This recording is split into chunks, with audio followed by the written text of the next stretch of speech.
Welcome to the show. It's Friday. Glad to have you with us today. He's Vince DeDario. I'm Sean Stiers. Hope you're having a good one. High school football, baby. It is in the air. Can you smell it out there at Penn, Vince? Oh, look, I'm going to be watching from home, the old Penn Kingsman, but I've got a list of games here that I'm going to be keeping my eye on and watching. Why not?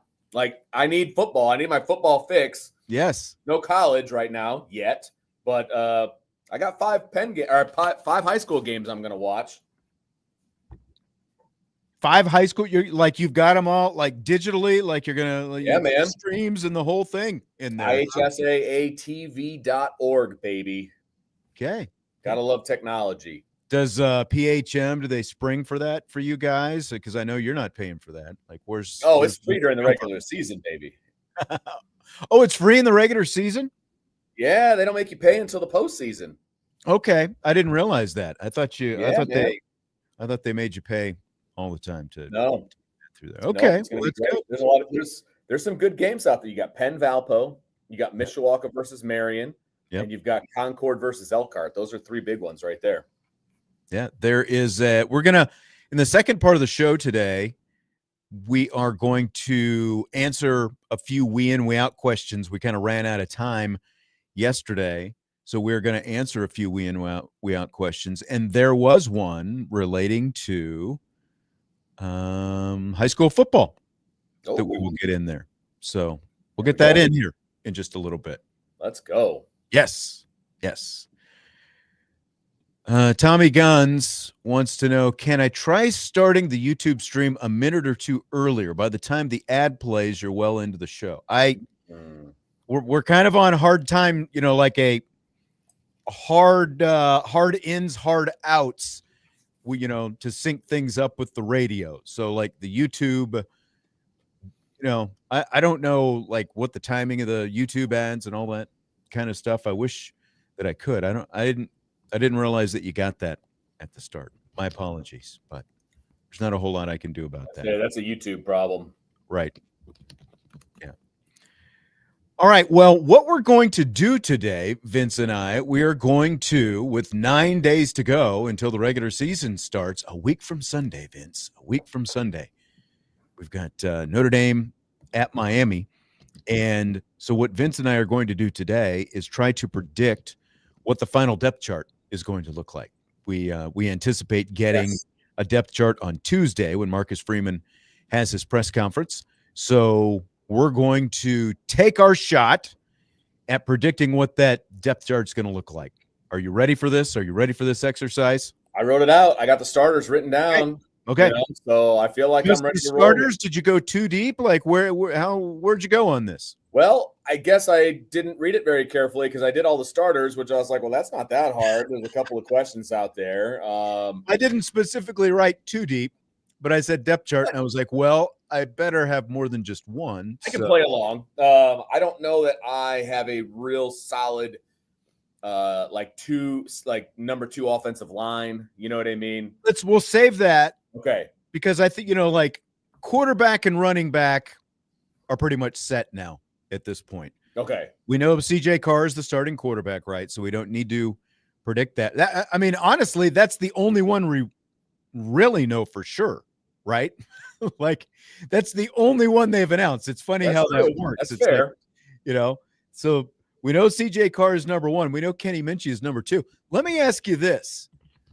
Like I'm not trying to, will anything, but like emergency number 3 guy. Do you think it would be Tyler Buckner? I do. Yeah, 100%. I do too. 100%. I think he's been taking all the 3 reps, it sounds like, in the live scrimmages and things of that nature. And I think, why wouldn't you have him as your number 3? It makes no sense. Like, look, Blake Hebert is going to be a good quarterback. He'll be in the competition. We talked about this a little bit yesterday about, 2 years from now, blah, blah, blah, blah, blah, right? But right now, he's got the most experience of any quarterback on the roster. Why would you not have him as your number 3 guy? So I agree. I was just thinking about it today. Would it be Hebert? Would it be Buckner? It feels like Buckner. I mean, again, Tyler Buckner has more actual playing experience than anyone else in the quarterback room. So why wouldn't you have him as your number 3? He is the perfect backup. You know what I mean? And to be honest with you, if something happened, like I don't see this happening, but if like Kenny Minchie decided to pull a Jaden Mickey and leave in the middle of the season, right? I would be perfectly fine having Tyler Buchner as the backup. He's like the veteran that you go out and sign to make sure that you have a quality backup. You know what I mean? So like I would be totally fine with that. Totally fine with that. Bobby O'Shea in the YouTube chat says, Vince willed it last year with his absolute. He said Buchner will never throw another pass for Notre Dame. I mean, it hasn't happened. He is, again, we're saying he's number 3. That doesn't mean he's going to be a lot's going to have to happen. Like, how often does a number 3 quarterback come in and throw the football? You may have just willed it into existence. But, I wouldn't be upset because if people remember, I'm a big Buchner fan, right? Obviously, some things didn't go his way. He made some questionable decisions about where to go to school there for a little while. Yeah. I'm a big Buchner fan, though. I think that he is a perfect fit on this team as a teammate and as a leader. So if he throws another pass at Notre Dame, so be it. Think of the alternate history, what today might look like, what last year might have looked like if Tyler Buchner had stuck around and not transferred to Alabama for a year. There's a good chance he's the quarterback and it's not Riley Leonard last year. Exactly.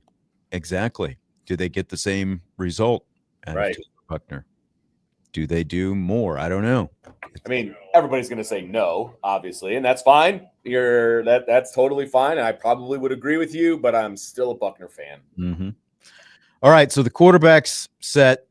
Running back, we anticipate Jeremiah Love, Jadarian Price, Aeneas Williams, Jabron Payne, Nolan James. You see it any differently than that? I actually think Nolan James might be the third guy. The third guy? Ahead of Aeneas Williams, even. I said it. I think that's a possibility. Yeah, I do. I'm very interested to see what the actual depth chart looks like and what not only what the depth chart looks like, because they usually only go 2 deep, but sometimes they go 3 depending on the position. But what is it going to look like actually on Sunday night? Who actually is going to get the third amount of reps in the backfield? I've heard nothing but good things about Nolan James. The problem is that I just don't know if he vaults that far. I get it. Oh, I totally understand. As Craig D would say, this is my bold prediction of the entire situation here. As the entire depth chart, that's my bold prediction right there. I think he might get some reps as the third back. Okay. All right.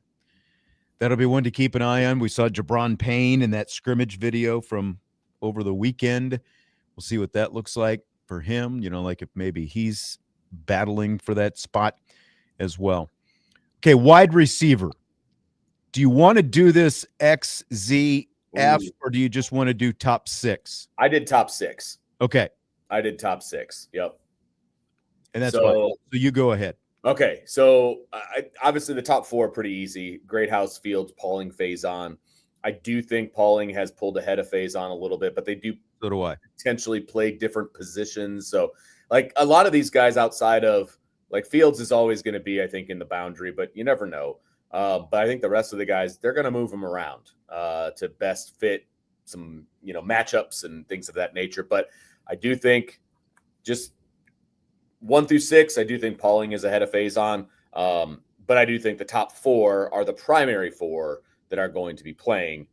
Then the next tier would be Gilbert and Elijah Burris for me, 5 and 6. And I think KK Smith is kind of in that mix as well. Like, I think it's kind of like Fields, Greathouse, Pauling, Faison, that's 4, Micah Gilbert, 5, and then it's almost like Smith, Burris, a slash between them. That might be depending on situation. Yeah, I can see that. Like when you heard the comments that Mike Denbrock made about him with the playbook, that kind of stuff.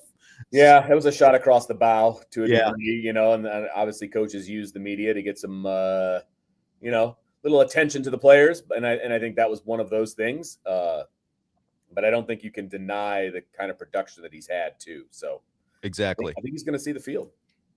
Oh, I do too. I think he's going to see the field again, like what the role looks like. Is there maybe a specific thing that they're going to have him do, since it doesn't sound like he does know the whole playbook just yet, which is not uncommon for, for freshmen.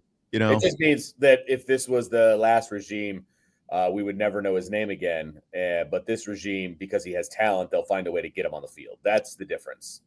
ND Forever 72 in the YouTube chat asks, who becomes the alpha dog in that group? I think it depends on the game, but I think it's going to be either Greathouse or Fields. Those are going to be the two guys that I think are the alpha dogs, so to speak. But I think depending on matchups, depending on a lot of different things, it could go back and forth between the two. Not a problem to have two, by the way. No, not at all. I think you're right. I think primarily Fields, but again, like, are we going to see a continuation with Jaden Greathouse from the end of last season? I think Will Pauling's going to have a really productive year as well. The fact that he's captain, that's leadership side, but I think that guys have seen him do a lot both on and off the field. So I think he's going to be a big factor for him. What about tight end? I mean, the numbers obviously shrinking. It feels like Raritan is definitely the clear-cut number one. It sounded like maybe Ty Washington a little bit nicked up based on the press conference last week. So, hopefully we get an update on that on Tuesday. What maybe, where he is. He feels like he's the number two if he's healthy, because you're battling numbers there. What do you think about that? I want to make sure I was unmuted. All right, so tight end is a worrisome position, I think, right now, and I think we have every reason to be slightly worried about what that looks like right now. I still think, you're right. Eli Raritan, starter, no question. Depending on the health of Ty Washington, he's next. After that, it's hard to keep track of who's healthy and who's not. Yeah, I know. They've had a relatively healthy, or they did have a pretty healthy training camp, all things considered. Obviously, they lost a couple of guys to injury, but all things considered, it doesn't really seem like there, anyone else, was even that banged up based on what we've seen and heard when we were out there. No, I agree. I think you're going to see James Flanagan. Obviously he's a freshman. He's a big freshman. He's 6'6", 241. Mm-hmm. I think you're going to see some of him. I honestly would not be surprised to see a little number 32 out there at times, depending on the situation and the package and all of that, meaning Justin Fisher. Yep. Yeah, because you know what? He's been in the program forever. They obviously trust him. They've moved him from a couple of different positions to add depth. I think they would trust him to be out there as a senior. And so I think he could be, that kind of H-back, kind of a situation. We'll see obviously what happens, but it's a possibility because the depth is just not very strong at tight end right now. Right. But they've got a guy in Raritan who could be the best tight end, or, one of the top tight ends, at least in the nation, based on the way everybody's raving about him and what little we've got to see of him. But you're right. Like, depth at this position is going to be a much bigger question this year than it's been for a while. Offensive line, not a whole lot of questions here. Are we willing to stipulate Anthony Knapp at left tackle, Billy Schrouth at left guard, Ashton Craig at center, Emil Wagner at right tackle? 100%. If that changes, I would be shocked. That's where I am as well. Those feel like locks to me. And I think Marcus Freeman kind of said as much. The only real question is what's going to happen at right guard. Is it going to be Gerby Lambert? Is it going to be Sullivan Absher? So what do you think is going to happen there? I think it's going to be Gerby Lambert. I think he's taken the opportunity that Sullivan Absher kind of being a little bit banged up, and having to take a couple days off here and there. I think that was the door that opened up, and Gerby Lambert just walked right in, and clearly it was a double door because there's no way he's getting through a single door because he's massive. And he's just mean in a good way as far as an offensive lineman is concerned. And so I think it's going to be Gerby Lambert. I do. I never thought that he'd be a starting guard, but I never thought Charles Jagisaw was going to be a starting guard. So I think Gerby Lambert is going to take that spot and run with it. That's what I think as well. I think Gerby's going to end up there at number one at guard. So my question then becomes, if Sullivan Absher is not in the starting lineup and he's the number two, we saw him cross-train in the spring. We've seen him more at guard this fall. But do you think after the spring he had is he maybe the number 2 for both the center and the right guard position potentially?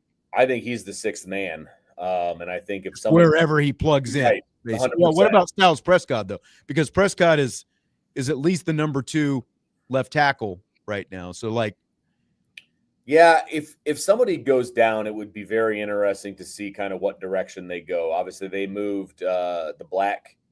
His name is Black. Will Black. Yeah. Will Black inside. Because I was about to say they moved the Black kid inside, and I didn't want that to come off wrong. Right. But Will Black, they moved him inside. I think he's obviously naturally a tackle. I think he would be in the running if something happened to one of the 5 starters. You know what I mean? So it just kind of depends on where things go and who goes down, what that looks like to get the best 5 on the field. Right, because like you could also see like if something happened to like to I hate to say names because like people get upset when you start projecting. Oh, you said he's going to get injured and all that kind of stuff. But like if Gerby Lambert say needed to go to right tackle, which like he's kind of, I think he's the number 1 right guard. He's probably the number 2 right tackle right now. So let's say Gerby went there, then again, like you could see Sullivan Absher plugging right in, like that kind of thing. To your point about him being the number 6 guy. And obviously the Will Black stuff, a lot of people wondering, as Werewolf says in the YouTube chat, what's Black doing at guard though? Like the explanation Joe Rudolph gave was, look, he is a natural tackle, but they spent the fall camp you basically kind of seeing, in Rudolph's words, paraphrasing, where, could he fit in where he's a little bit uncomfortable right now, and how would he do? And they found that his comfort level at guard was actually pretty good. The other side of this is there's going to be questions about, like Gerby Lambert is a natural tackle as well. Like Joe Rudolph has kind of gotten back to what Harry Heastand would do, and that's recruiting predominantly high school tackles, getting them to Notre Dame, and then figuring out their skill sets and where they potentially slot in the best in college. Like Quinn kind of he definitely got away from that, where he was recruiting more like interior linemen and tackles, whereas Harry Heastand, that's always been his philosophy. And with that, you get a little bit more size and you get a little bit more athleticism as well by getting high school tackles and then figuring out where they fit in best, going back to that, get your best 5 on the field kind of thing once they get to college. Yeah. I mean, look, they've got a lot of really talented tackles on the roster. And he basically said, kind of without saying it, he's like, look, the open position was guard. And so we moved him inside to guard with a chance of playing. What he could do. Yeah.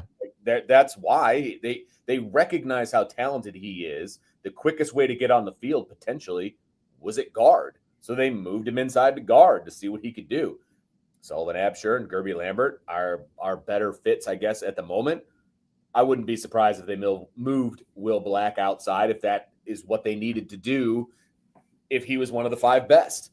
So I don't have an issue with them having tackles at guards and guards at tackles and all of those different things, because you want the 5 best on the field, and then you figure out where they can be slotted based on the talent level of those 5. Mm-hmm.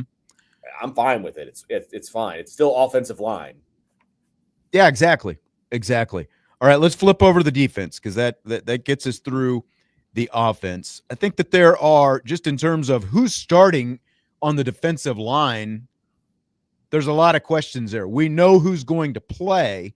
It's a matter of who's going to be in the starting lineup. So what's your feel like if you go defensive end, defensive tackle, nose, defensive end? What's your feel for maybe the first 4 that you think we see out there against Miami? I've got Burnham, Onye, Dawson, and Tui Alamaka. I think they're the first 4 out. When we were there, those are the kind of the guys that we saw starting things off. Again, it really doesn't matter who the quote unquote starter is on defensive line, but I think those are the 4 that they're going to start off with. Now, you're going to see the other guys, right? You're going to see Bouchard. You're going to see Young. Bryce Young. Yeah. You're going to see Botelho most likely. Gabe Rubio. Yeah, that's right. You're going to see, Might have been Heinisch. Heinisch is a captain. Of course you're going to see, I just don't think he's a quote unquote starter. But you're going to see all those guys. That's just the 4 I think they're going to start off with. Yeah. The only one I'm not sure, like I'm looking at, could you see Rubio out there to start? But it feels like Dawson. I think he's going to be on a pitch count. That's one of the major reasons that I don't have him in the starting lineup. Yeah, exactly. All right. So that's defensive line. And I agree. I think that it's probably Burnham and Tui Alamaka, the 2 most veteran guys. Those guys did start out camp out there, and they seem to be running with the ones most of the time when we've seen them out there. But again, you're going to see Boubacar Traore, you're going to see Bryce Young. You're probably going to see a little bit of Logan Thomas as well. Like Marcus Freeman brought him up specifically the other day. And then if Jordan Patelho is healthy enough, we'll see him out there as well. That's a lot of bodies they can throw at defensive end. You can stay pretty fresh when you've got that many guys. That's 6 guys right there potentially for the 2 end spots. I tell you what, we'll take a break. When we come back, we'll finish the defense, and then we will also jump into some of the we in, we out questions that we didn't get to yesterday. Some more Notre Dame related. We in or we out? He's Vince DeDario. I'm Sean Steyers. Budweiser's Weekday Sports Beat with IrishBreakdown.com.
Budweiser's Weekday Sports Beat with IrishBreakdown.com continues. Up there he is, zipping right back in. I try to be quick. The gold flash, Vince DeDario, jumping back in. Yeah, we've got relatively short breaks tonight, so that's. I saw the text. Okay. Of course, I'm in a school that's Jaiwandis, and I had to unlock the door for my lovely daughter on the other end of the school. So I was like, I gotta hurry. So we're good. We're good. We're predicting Notre Dame's depth chart for the Yes. opener 9 days away. Notre Dame, Miami, August 31st. And we've gotten through the offense. We just did the defensive line. I didn't put nickel on the sheet that I sent you, but I mean, I think that's fairly obvious. Devontae Smith is going to be the starting nickel. Most likely Carson Hobbs as his backup, it looks like. Yeah, it looks that way. Yeah, Carson's corner going to be backing up at nickel. Yep. Yeah, that's right. I'll be curious to see if any of the freshmen potentially would slot in there as a number 2. Like Dallas Golden, when we talked to him, he said he was playing both boundary and field corner. I don't think that he's mentioned specifically if he was doing any nickel, but again, I'll be curious to see if any of them find their way in there, because like they have turned such heads. Golden, Zachary, and Cree Thomas during camp. I mean, obviously, cornerback, Moore is going to start, Gray is going to start, and it feels like those 3 freshmen are the backups to those 2 guys. Yeah, I mean, it's kind of whichever side it happens. Yeah, it's an infiltration. Zachary was doing a little bit more, on the boundary side as the number 2, like the last, couple of weeks or so. But you just got a lot of talent out there, and it's a lot of youthful talent, and so this talent's going to be around for a while. Yeah, and so it's kind of exciting what they're doing with the secondary. And I know there's going to be a question about the defense when we get into the we in, we out. Well, if we get there, but it's interesting, and because of this youth, it has me pausing. So we'll see how it goes. But it's very youthful, but also very talented. We're almost to we in, we out. We've only got a couple more positions to go here. Safety, again, Adon Schuler is the lock at the boundary safety. I think it's going to be Jalen Stroman starting next to him. I 100% agree with you. We haven't had a chance to watch practices outside of the first one, and the first practice, transfers are always at the bottom of the depth chart. That's how it works. That's how it always has been. Yep. Except for quarterback, that's usually a little bit different. But every other position, they always put the transfers at the bottom of the depth chart, and I think that was the case for Jalen Stroman. So he wasn't out there with the ones. Again, a lot of talent, a lot of depth there at safety, but I do think Stroman will be the first guy out there. So if it's Schuler and Stroman, who's the next guy? Do you think it's Talich or Tay Johnson? I think it's both of them. Well, I mean, that's actually what I put. I put a slash. Yeah. Because I'm not really sure. It sounds like maybe Talich has been a little bit more consistent than Johnson, but we've seen what Johnson's potential is. I feel like they bring both of them out. Like if they're going to the quote unquote 2s, I think it's those 2. You know what I mean? I think they're both. Well, yeah, like if they did that, but I'm saying like if Stroman goes Stroman down, had to come off the field, or even if Schuler had to come off the field. I think they probably would start with Talich just because he's older, probably more reliable from a lining up standpoint and those kinds of things, just because he's got the age. He's been in the program, he's been in the system. But Tay Johnson has that. He just has that. That it, man. Like, yeah, it's exactly right. And you're just like, you know what? Just get out there and make plays. You know what I mean? So it just depends on kind of the situation, but they're both guys for different reasons that I would want to have on the field. Yep. And then the linebackers, it's just like they've been running in pairs. Again, there's going to be far less rover, like against Navy, maybe you see the rover. Like I'm not sure exactly where it makes sense. It feels like they're going away from that. So feels like Bowen at Mike, Jalen Sneed at Will, and then KVA as the number 2 at Mike, Jaden Osbury is the number 2. Will, do you see it any differently? I'm still not sold on Jalen Sneed. I think KVA comes out at Will. Ooh, so you think Bowen and Sneed or Bowen and KVA start next to each other? It might be more of a wish than a reality. Okay. But I see where you're going. I'm sticking with Sneed. You're not going to talk me into that. That's fair. That's fair. Jalen Sneed, I think, with all the hullabaloo that he had coming in, being a 5-star and all of those things, has he lived up to it? Has he not? I think Jalen Sneed helps this football team the most, staying as a niche linebacker, not as a guy who's out there on every down. And I think he might get exposed. Now, we're hearing a lot of wonderful things about what he's doing and kind of how he's turned the corner and all of those things. And if that's the case, then great. I think what I'm hearing from you is you need to see it to believe it. I really do. It's been too long. It feels like Jalen Snead's been on the roster forever. And he's always been that. Yeah. Made great plays in that niche role as a pass rusher coming off the edge, sideline to sideline kind of stuff. Can he be an every down linebacker? I think that's a major question for me right now. And I think I have more faith in KVA right now. It's a fair question. It's a fair question. So we'll see. All right. So that's it. You're not going to do kicker and punter? What was No, go ahead. The Australian's going to be the punter. I think Burnett's going to be.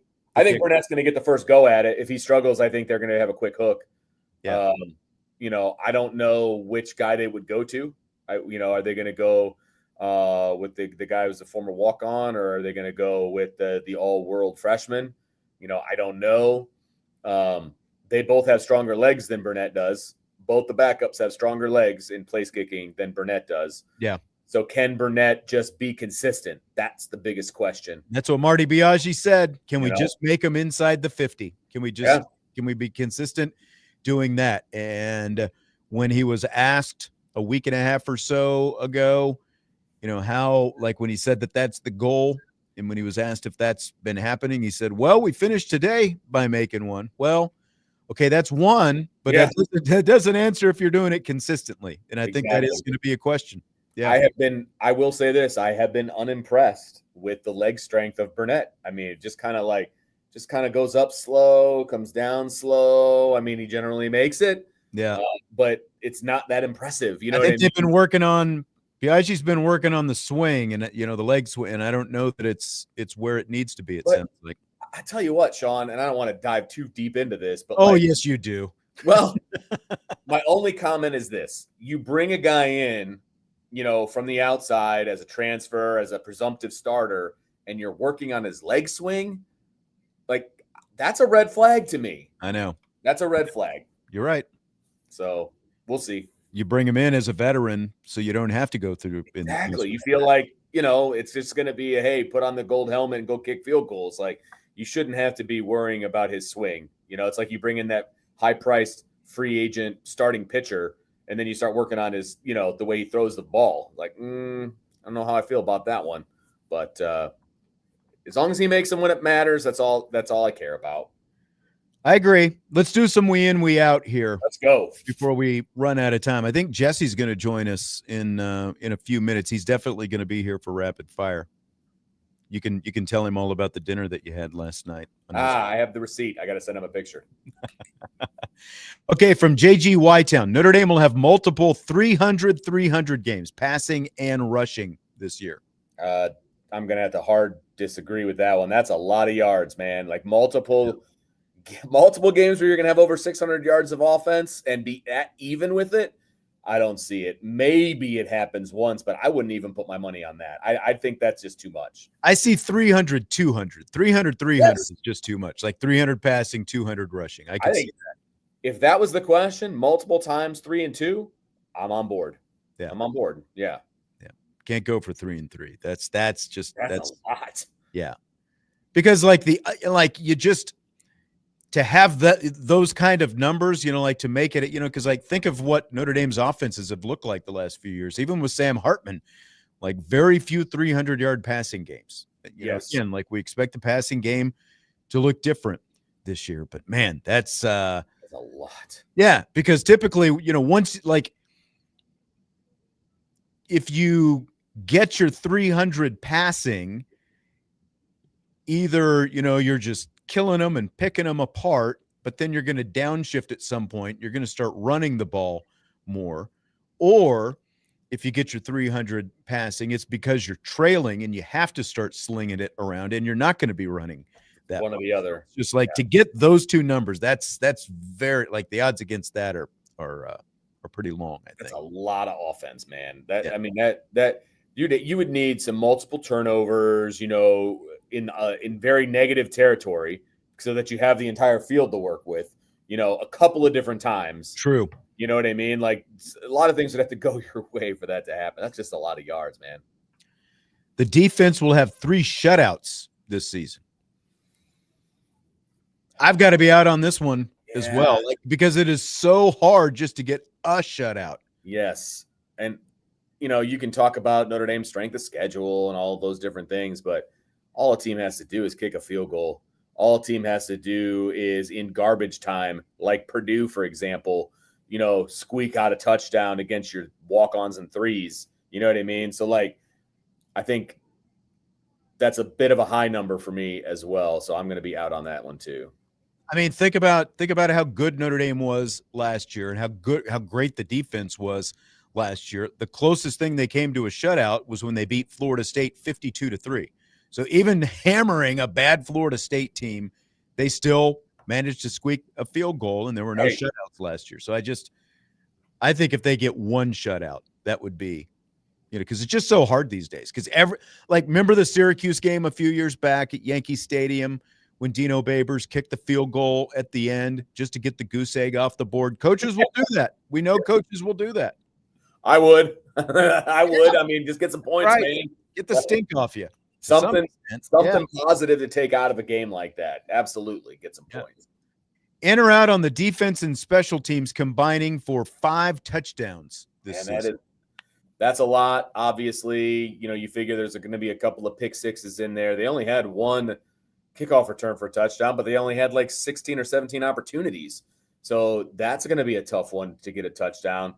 And it doesn't feel like a whole lot of punts get returned either. I'm going to be out on it. I think that's a high number. So I'll be out, but it wouldn't overly surprise me. I just don't. The numbers don't add up enough for me to be confident in that. I'm going in, Vince. I'm going in. Jeremiah Love, DeDario Price. They're back there returning kickoffs. One of those guys is going to house at least one. That only leaves 4 touchdowns for the rest of the defense. With all those athletes out there, it's going to happen. It's going to happen. Good for you. Good for you. Domer Grizz, we in, we out. This is the most excited you've been for a season opener in at least 18 years. I'm out. I'm excited every year. Sometimes delusionally, maybe or what. I'm always excited about the first game of the year. Now, my excitement wanes maybe, as the season goes. I'm always excited for football season to start. I know. And everybody has delusional thoughts about what your team's going to be. You know what I mean? So no, I'm out on that one. I'm always excited. We go through the desert in the off season. We get into May. We get into June. The dust of July. As we said, as far as we're concerned, football season started when training camp started. But now, to actually get it for real, it's you get out of the grind of that, and now you're going to get on the hamster wheel of the season, and going through that. Once the football season starts, it might as well basketball season is essentially here. It goes boom like that. So yes, I'm like you. This is not the most excited because I'm always excited for the actual season to start, so that we have actual games to watch and forget all this speculation and everything else. It's about what actually happens 1 week at a time every Saturday. Well, and it's the same thing for baseball season. You know what I mean? Eternal optimist. I always get excited when pitchers and catchers report. You know what I mean? It's okay, here we go. This is our year. And you may be out by April, but it doesn't matter. You're always excited when it starts. It's baby. That's right. That's right. We in and we out. Wide receivers are finally a major factor in the offense this year. I'll be in on that. I think the wide receivers are going to have an impact this year. Now, are they going to have more of an impact than DeDario Price and Jeremiah Love? I think that remains to be seen. But I do think that they are going to be a major impact on this offense. So I will be in on that. Totally in. It's going to happen. Things are going to look a lot different this year, and they've got the kind of receivers who can do it. Some of the highlights we've seen from Malachi Field, some of the things we've seen from Greathouse and Pauling and Faison, it's going to be a lot different looking offense. And that from that aspect, I can get excited about that, ready to go on that. So yeah. And they're a quarterback to get them the football. They've been lacking that at times as well. So, Your wide receivers are only as good as your quarterback, and I feel pretty darn good about the quarterback. So, yeah.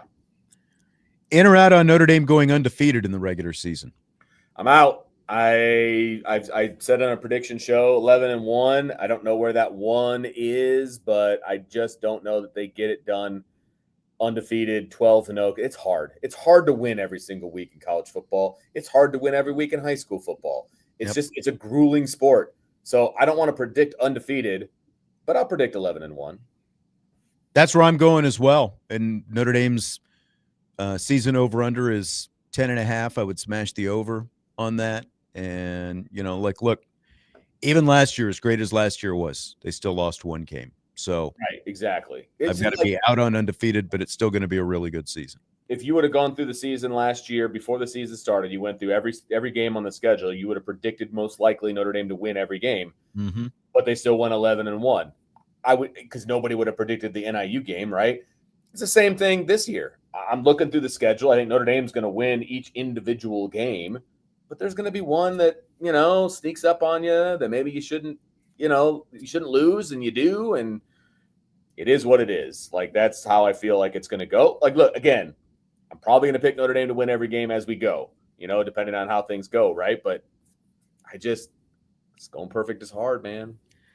ND Forever 72 wants to know if the one loss will come at home or on the road. I mean, if you look at the odds are Marcus Freeman's history, the odds say it's actually going to happen at home. Yes, it is. So nice, depressing drive home. Those are my favorite. Yeah. No kidding. Think about that. All right, last one. We in or we out? Notre Dame's second team defense would be a top 20 unit. That's hard, man. Like, that's hard. Obviously the second team defensive line, I think, is really, really, really, really good. I think the second team, I mean, look, they're good all around. I just don't know that they would be top 20. You're counting on a lot of freshmen, a lot of true freshmen. If that were the case, a lot of guys with no experience. Top 20, that's hard. Top 50, a little bit. That's a little bit much. Yeah, top 50, I could see. Yes. Yep. I don't Notre Dame all the way down to the threes. They could just beat anybody. Like, I don't want to be that guy. You know what I mean? Ton of talent at the second level, but I don't know that I would say top 20. There's still a lot of good defenses out there. Yeah. Going back to the excitement, DJ said you're only guaranteed 12 opportunities to watch our team. This is fair. You're absolutely right, DJ. So get excited about it. Totally. All right, we'll take our final timeout of this hour. It's going to be a short one. I think Jesse's going to join us here in just a few minutes. We'll see how that goes. If he doesn't, I've got actually one more. I forgot about the other we in, we out question I've still got for Vince. We will do that when we return.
Winding down hour number 1 of Budweiser's weekday sports beat with IrishBreakdown.com. I'm not sure who this guy is who slid his way to the YouTube stream. It's like Deion Sanders' illegitimate brother. Do you want to unmute yourself, or are you just going to stare at us there through your sunglasses, or what's going on here? I'm ready for the weekend. Apparently. Look like you're ready for the weekend. Don't worry, I'll turn that smile upside down as soon as I send you the receipt from last night. Yeah, I was going to say Jesse is actually paying up on a wager. Why are we saying actually like I'm a dishonest person? Easy. What did we bet him? That Jesse bet us that Angeli would not land at a Power 4 school. Is that what it was? Correct. And now he's the starting quarterback at a Power 4 school. It said school. Yeah. And so the bet was dinner Mm-hmm. with both Vince and I. And so Vince took the family out to dinner last night. What did the tab come to for those burgers and fries? It was $66 and some change. Now, I feel like I took it easy on him on that. Well, he did benefit from the fact that my eldest is already in college. Strategic. True. Yes. So he didn't have that dent in the vehicle, but everybody else was there and they got their normal kids meals and stuff like that. It just, it adds up. We'll see 2.0 in the old YouTube chat as I cover up Jesse's face with this comment. We got the sports beat, guys, he says. Yeah. Got the YouTube chat was trying to get me to run it up on you. I didn't do that. I did not tell the kids to get ice cream and all kinds of other stuff. So, we just kept it pretty even. I'm trying to decide what I want to use mine on, honestly. Here we go.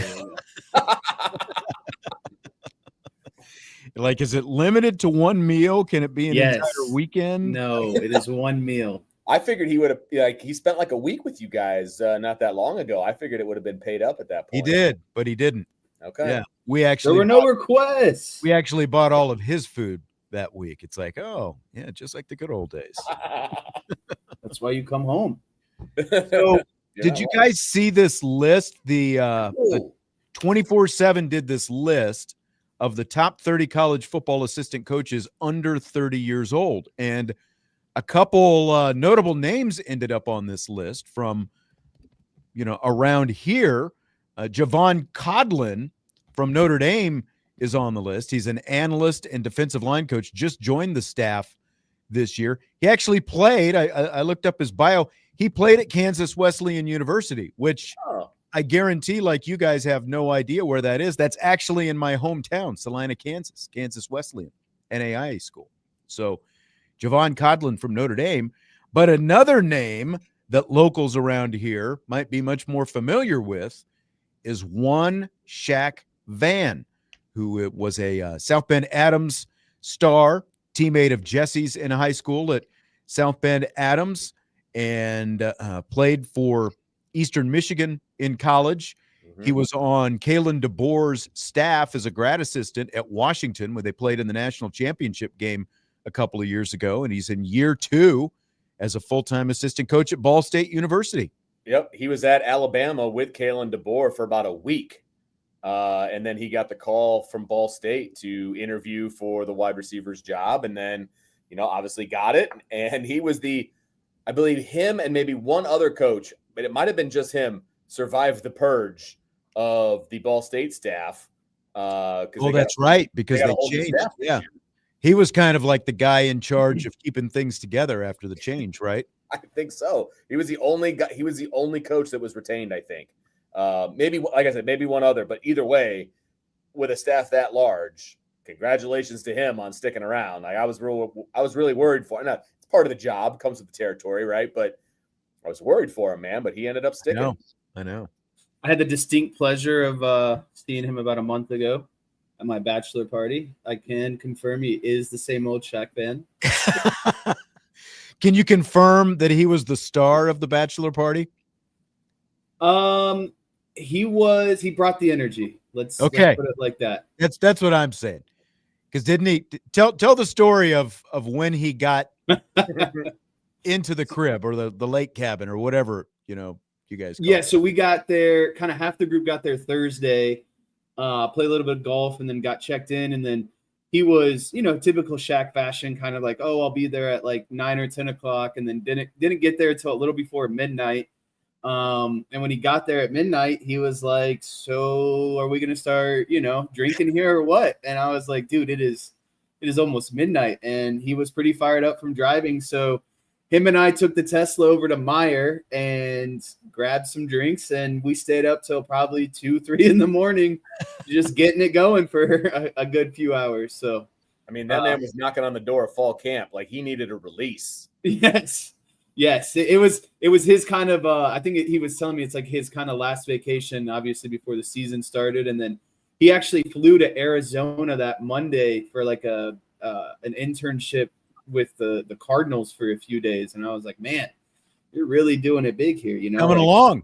Shows why he's on this list, I guess, the top 30 under 30 years old. I still remember the first time I saw Shaq Van. It was Jesse was playing Pop Warner football, and Shaq was also playing Pop Warner football. On the Gators. He was on another team. That's right. Gators with the orange helmets. And it was like, how old do you think you were at that point? Can't remember. Like, it would have been 4th or 5th grade, probably. Yeah. So it was just, Pop Warner, all the youngsters, as Jesse said, 4th or 5th grade. And, most of the kids are all around the same height. And then here's this kid in the orange helmet. Like, every time he would carry the ball, it was like this orange helmet levitating over everybody else because he was like a head taller than everybody else out there on the field. That was an unfortunate season because that team was like handpicked. All of the studs were on that Gators team. And then here I was on like the worst team in the league. Well, your first year in the league, though, you won the regular season and, lost in the championship and the playoff. But year 2, it took a dive, man. Completely different team. He went from one of the best teams to one of the worst teams from year 1 to year 2. I guess that's what happens when you're a top draft pick. You got to go to the bad teams. Not a lot changed from his 4th, 5th grade year to high school because he was levitating throughout high school right into college as well. He just levitated. He just walked on water most of the time. I mean, the man, he's one of those easy guys to coach. You know what I mean? First of all, he's one of the nicest guys on the planet. And then just to top it off, he's one of the best athletes on a football field I've ever seen in person and had to coach on a regular basis. Not many guys, like we know about walk-off hits, we know about walk-off home runs. This is a not moment. many guys, star or not, in the course of their life can say, I scored a walk-off touchdown on a kickoff return. Seconds remaining, he did it against South Bend, Washington in high school. Right. How you kick to the best player on the field after you had just taken the lead with what? How many seconds were left in the game? Less than 10, wasn't it? It was literally the last play of the game. Yeah. Yeah. But like minimal seconds on the clock. Shaq takes the kickoff and then like 90+ yards into the end zone for the win. That was Never one of been the I think the highlight of that is when you see him returning it, who was the first guy that met him in the end zone on a bum knee? That's right. You missed that game, didn't you? Yeah, I had to be out that game. And that was the issue. Washington had no business winning that game, and they just gave it right back to us after scoring that touchdown because I don't know if you guys remember, but the sideline was going crazy. They were basically celebrating like they won the game. They dunked their coach with the Gatorade already. Yeah, Yep. they poured it all over him, and then they hit this little ground ball kickoff, and it's just like the C's part. And every time I talk to Shaq, he's like, anyone could have picked that ball up and ran it back, but I was the guy lucky enough. I don't know about that. I can tell you right now that me and my fellow coaches in the booth at School Field, with the windows are open, obviously, and people sit literally right in front of you. I can safely say that me and my fellow coach got in a little bit of trouble for may or may not have what we said to Coval fans. Uh-oh. They were talking crap. Like, they did the whole, like, turn around, like, into the booth, like, Like they had just won in the whole thing. Scored. Yeah. And, we just kind of took it because we were losing. What are you going to do? Yeah. And then Shaq runs it back, and I may have had some choices. I can't imagine. How could you not imagine Vince stooping to that level? I mean, what were you at that point? Like 28, 29, 30? Yes, I was about your age. So I was a little quicker on the mouth than I am now. All right. That's hour one. We've got rapid fire coming up in hour two. Congrats to Shaq Van and Javon Codlin on that 24/7 list of the top 30 college football assistants under 30 years old. Budweiser's weekday sports beat with IrishBreakdown.com continues after this.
It's hour 2 of Budweiser's Weekday Sports Beat with IrishBreakdown.com, and that means rapid fire time. Are you ready for it, Jesse? I think that's the only thing that's going to take this show into the weekend. I think you're right. Look like you're looking to get a little second win there, get a little pep in your step. Let me ask you this to start us off. What would you be willing to bet on for Notre Dame this season? Just any type of bet, no matter what? Any type of bet. I actually went and found a lot of different props on FanDuel if you want me to read you any. But, like, in general, what is something right now you'd be willing to bet on? So I made a bet 2 nights ago for Notre Dame. I had a profit boost. I think it was like 100% or something. And it was only like a $10 max bet. But I bet on Notre Dame to score a rushing and passing touchdown every game this season. Did you bet on that? I saw it. They've got those. So where I would definitely take them to get a rushing touchdown every game. I feel 100% confident about that. But I think the odds were like plus 200 or something. Yeah. I wanted the juicier one of passing and rushing every game so I could boost it. There's no chance you're going to hit that. There's no way. Like, I can leave the show if you're just gonna be negative Nancy about my bets here. There's you know how the season goes. There's going to be that one game where like either you get a bunch of rushing touchdowns, you get a bunch of receiving touchdowns. Not with Carr. Carr. Oh, you think that you're going to have that kind of consistency? Not with Carr. So here are the props. Notre Dame to score 1+ rushing touchdown in every regular season game, plus 200. Notre Dame 1+ receiving touchdown in every game, plus 390. 1+ receiving and rushing touchdown in every game, plus 1,400. And you took the rushing and receiving at plus 1,400, I take it? And I boosted it to like plus 2,500. So like $10 wins $250. Okay. Feel good about that. Okay. Well, you've made your bet then. So I would also bet on Notre Dame to win 10+ games. Yeah. Do you like the over? Is it 9.5? It's actually 10.5. The one that I saw. If it was 9.5, I would jump on that. You don't like 10.5? 10.5 is too rich for me. Yeah, I'm not saying I trust it. That's just a lot of wins. A lot of wins. At 10.5, it's minus 158 on the under, plus 128 on the over. So, like, if you're really confident in the over, you're going to get something there. But I'm a little surprised that they're hedging towards 11 wins. Well, they're hedging towards 10 wins. 10 wins or fewer, basically, because it's minus odds. Minus is the under is the favorite to make the playoff. Minus 162 on the yes, plus 132 for a no. I feel good about that, but again, I don't like minus 160 basically means it's a given, and like I don't know. I just feel like yes, they should, but there's still a lot of work that needs to be done between now and then. I feel confident I'm confident in the over on 10.5. Again, I see one loss. Where is it going to happen? I don't know. None of us would have obviously predicted Northern Illinois last year. So I'm confident on the over on that. Jeremiah Love still has plus 3,000 odds right now. You can't wager on who the Heisman finalists are going to be. I'd be fairly confident that he can get himself into that equation. His rushing and touchdown props, I like. Over under 1,075.5 yards for That's Jeremiah. A big over. I like the over on that. They think he's going to go over. It's minus 114 for the over. The touchdown number is 15.5. The over is plus 106. The under is minus 140. How confident? Regular season or full season? This is all regular season. Yep. Man, that's more. That's like 1.25 per game. I think he came close to it last year. I know he scored a touchdown in every regular season game. That's a lot for me, though. I would be more confident with the rushing yards. I need to come back to Indiana because we don't have player props here. Oh, that's true. I forgot. Ohio bans that. By the way, in the YouTube chat, Go Irish, Nate says, can we get the fight song during breaks? Please. I don't understand why people are so upset about a few minutes of silence during the breaks. I think, like the first day we did this show where it was on YouTube and radio. We played like that Irish breakdown, the IB music mix during the breaks, and people went nuts. By like the third break, people were going crazy that it was too much. I guarantee you, as much as you think you like the Notre Dame fight song, if we played that on a loop during the commercial breaks, you would not like it. I remember when we were doing Mishawaka football and they would play the Mishawaka fight song, like in and out of all of the breaks. And I'm like, look, you've got to play something else. It can't be this every time. I can hear that in my sleep now. You wouldn't go for it. Just take the silence. I don't think it's a bad thing. Do you? No, I don't think it's a bad thing, but I also get up and go to the bathroom most of the time. Scott L. Esquire says, I'm tired tonight, but I'm still reeling from being able to order dinner for a family for $66. He says, I have a family of 4 here in New Jersey. It's really hard to go anywhere under $100, even Chick-fil-A. I feel like $66, especially, I'm not like calling Culver's out or anything, but like usually even for like 2 or 3 people, you're going to you could spend, like $25 to $30 pretty easily. So for Vince's family, I'm surprised that you got away with just $66. I'm surprised Vince didn't tell everyone go buffet style. I know. Honestly, I am. They should have just gone to Golden Corral and he could have done it up there for that, man. Okay, Jess. So the term triplets became part of the popular sports culture in the 90s with the Dallas Cowboys, with quarterback Troy Aikman, running back Emmitt Smith, and wide receiver Michael Irvin. It's all being documented, of course, right now, the new Netflix series, America's Team. Here's my question, though. What would your all-time Notre Dame set of triplets be? You get a quarterback, a running back, and a wide receiver. So who would be your all-time Notre Dame football triplets? So you're really going to be upset at me because I'm just going to do the next part of this question. All-time does nothing for me. I got to go in the 30 years I've been here. So a program built on tradition, you're going to say all-time means nothing to you. Yeah. You can't think past your lifetime? Okay. What you're telling me? Okay. Joe Montana. Okay. Rocket Ismail. Okay. And Jerome Bettis. There you go. You did that very well. I went with Tim Brown just because, personally, there's no more electrifying receiver than Rocket Ismail, and that was my first thought. But Joe Montana, Jerome Bettis, Tim Brown. 1, Tim Brown is Notre Dame's last Heisman Trophy winner. 2, all 3 of those guys are gold jacket guys. They're all in the Pro Football Hall of Fame. So, that to me, boom, boom, boom. Montana, Bettis, Brown. That would be my all-time. But Rocket is a very acceptable answer for the wide receiver. So I can accept that. Good job. So now you want the next part of this? So the next question is, so that's your all-time Notre Dame triplets.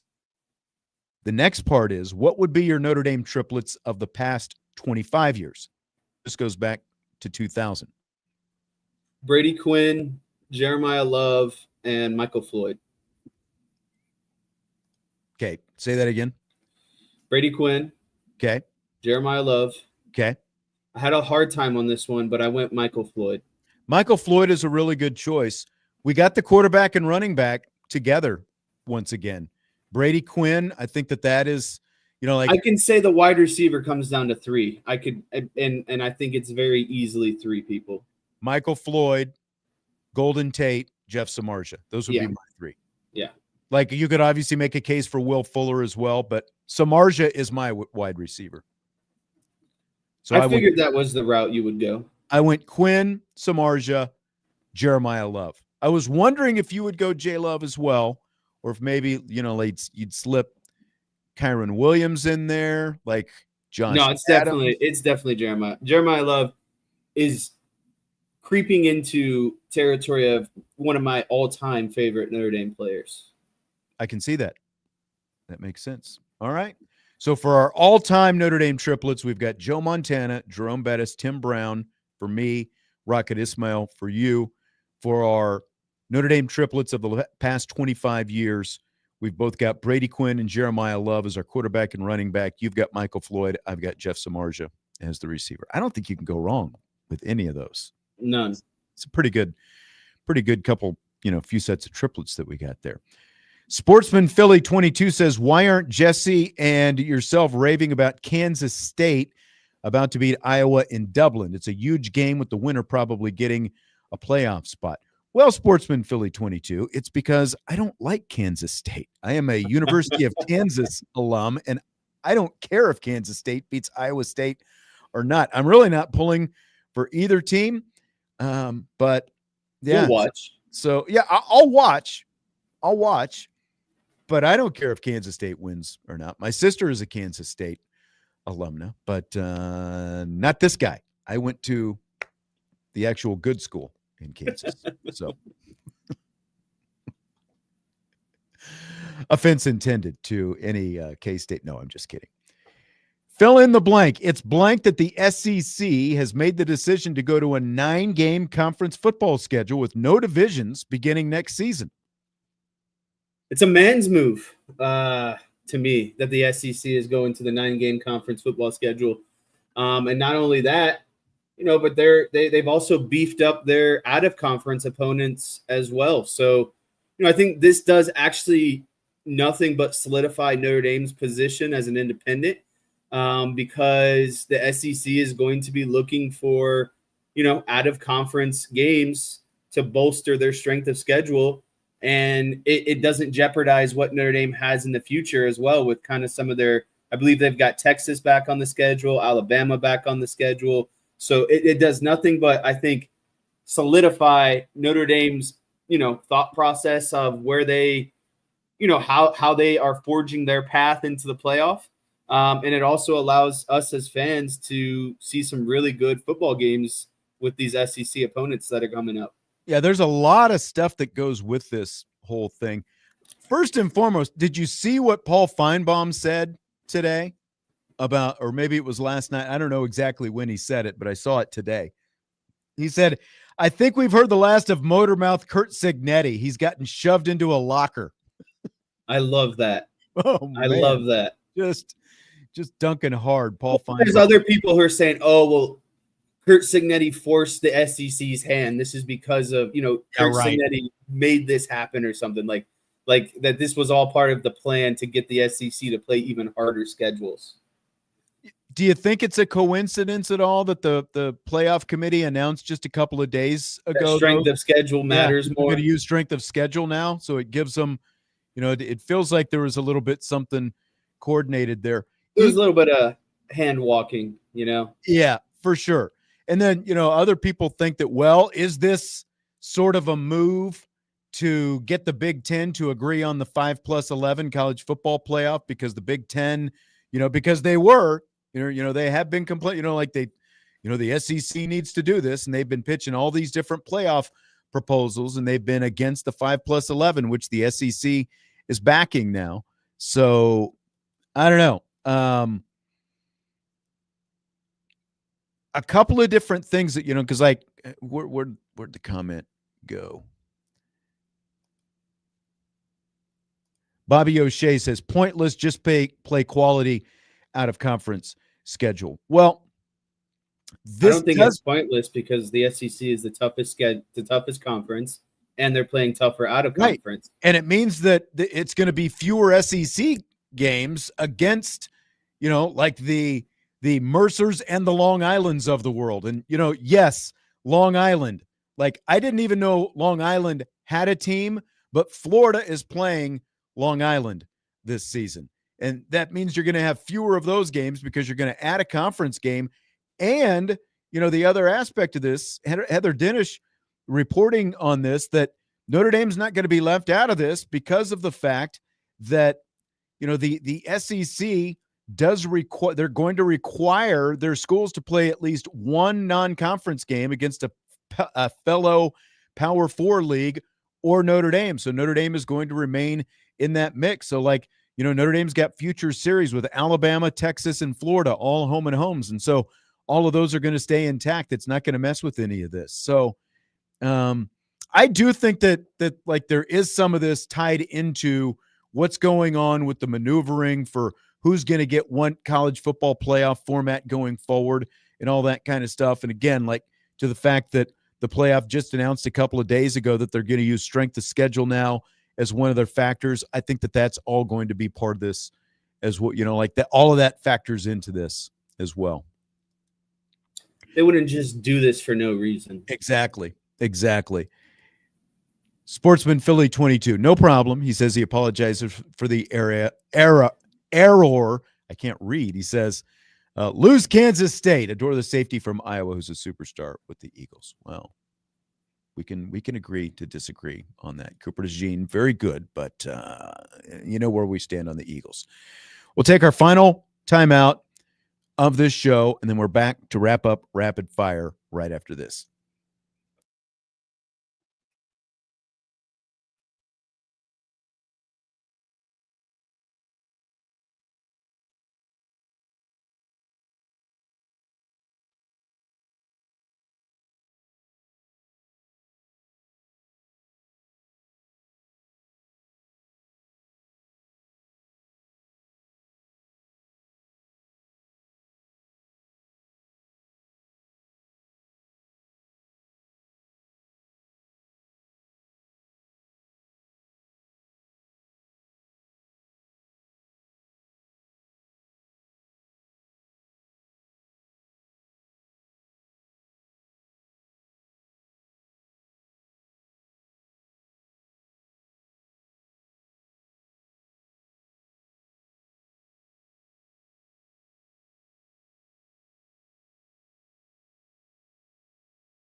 We're winding down Budweiser's weekday sports beat with IrishBreakdown.com and Rapid Fire. I'm Sean Stiers along with Jesse Stiers. We've been going through a handful of topics so far. Fill in the blank. Once again, it's blank that according to Ross Dellinger of Yahoo Sports, the ACC will likely follow the SEC's lead and go to a 9-game conference schedule in the future. It's smart, to be honest with you, because, again, there's a new metric that places emphasis on strength of schedule. And if you want to stay ahead of the curve, it makes sense to, bolster that schedule as much as possible. And again, I know this answer seems recycled, but this does nothing but help Notre Dame at the end of the day, because Notre Dame schedules obviously so many ACC teams. Yes, that they were already playing them, but the ACC teams, they're not going to want to get away from Notre Dame at the end of the day, because Notre Dame is going to be one of the top out of conference opponents for the ACC, for the SEC. And I'm guessing the Big Ten is soon going to follow suit. So it's almost going to be like a bidding war. The Big Ten is already there. So, because they've been trying to get the SEC to do this. Right. Tom, just to clarify, Tommy says the SEC's lead, they were the first. No, they weren't the first. Obviously, the Big Ten and the Big 12 have been doing it, but literally the SEC just announced it yesterday, and that is reportedly part of why the ACC would make this move, because now the SEC is doing it. So again, they took, the lead in front of the SEC's already said they are doing it. So if the ACC does it, they would literally be following the lead of the SEC, because the SEC would have been the first to do it. But there are some conflicting reports on this, because ESPN's Heather Dinich has this quote from ACC Commissioner Jim Phillips saying, quote, "I like where we're at with 8 games. We'll adjust if we have to, but I think some of those traditional non-conference rivalry games that we really enjoy could go away," end quote. It's almost like two different outlets have different sources who might say different things. I don't know. I don't know. So it's, and the other thing with the ACC, I did see this. Nicole Auerbach said, because the ACC has 17 teams, it would make it difficult to play a 9-game conference schedule, because like the SEC, the Big 10, the Big 12, they have an even amount of teams. So it's like, it works out for them to be able to play 9.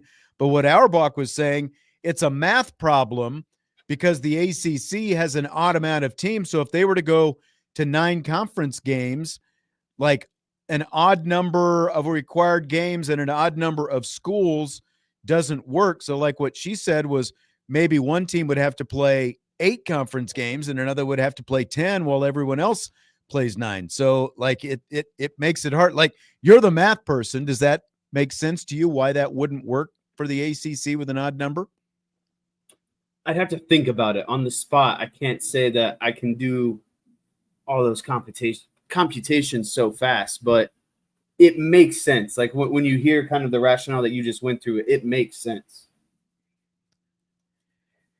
Yeah, I think so as well. So it's going to be interesting to see what the ACC does, but obviously they're, everyone wants everybody to line up so that everyone's, playing the same amount of games. And as we've said before, what's, 9 How do you make this the most apples to apples, right?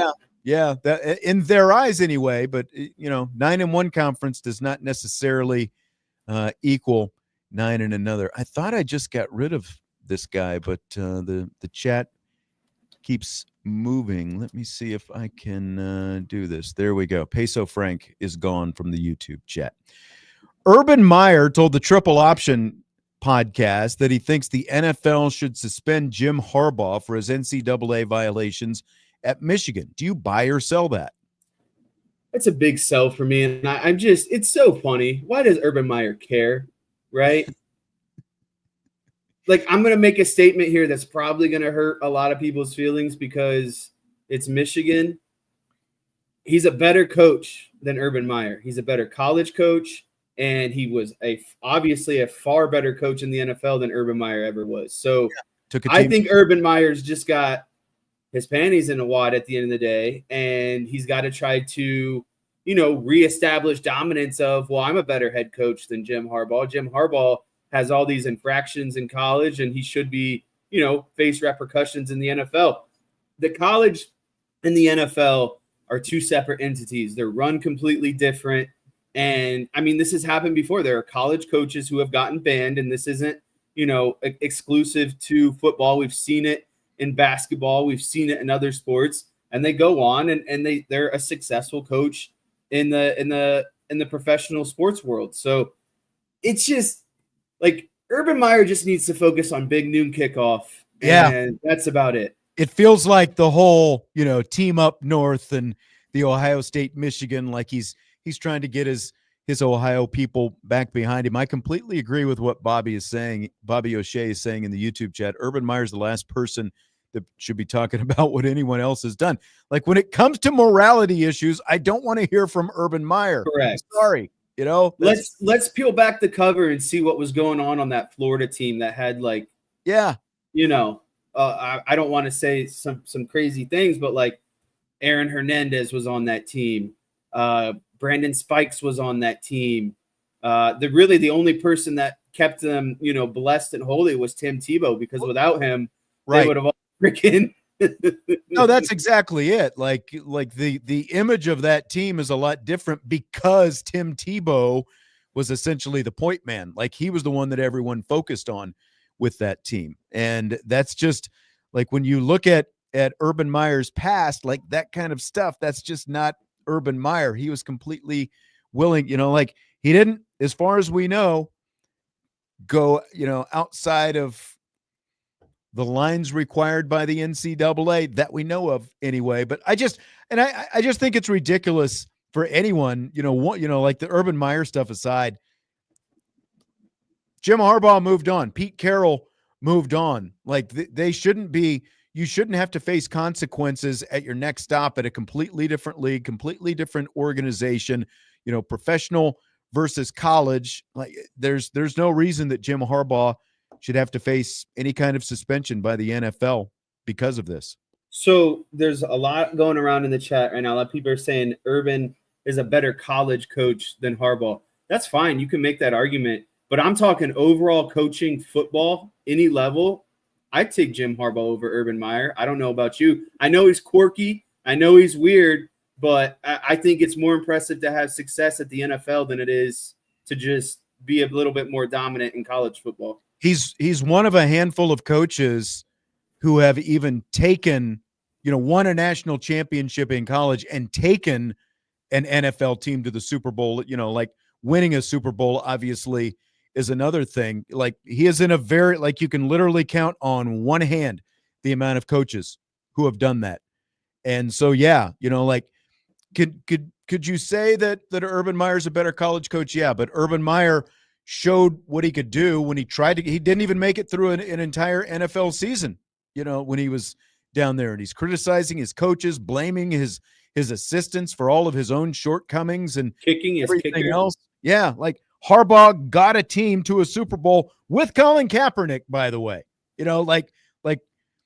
I know people obviously have very strong opinions about Colin Kaepernick. And one of the strong opinions that a majority of people have is that he was not a good quarterback. Well, Jim Harbaugh went to a Super Bowl and nearly won a Super Bowl with that guy as his quarterback. So think about that.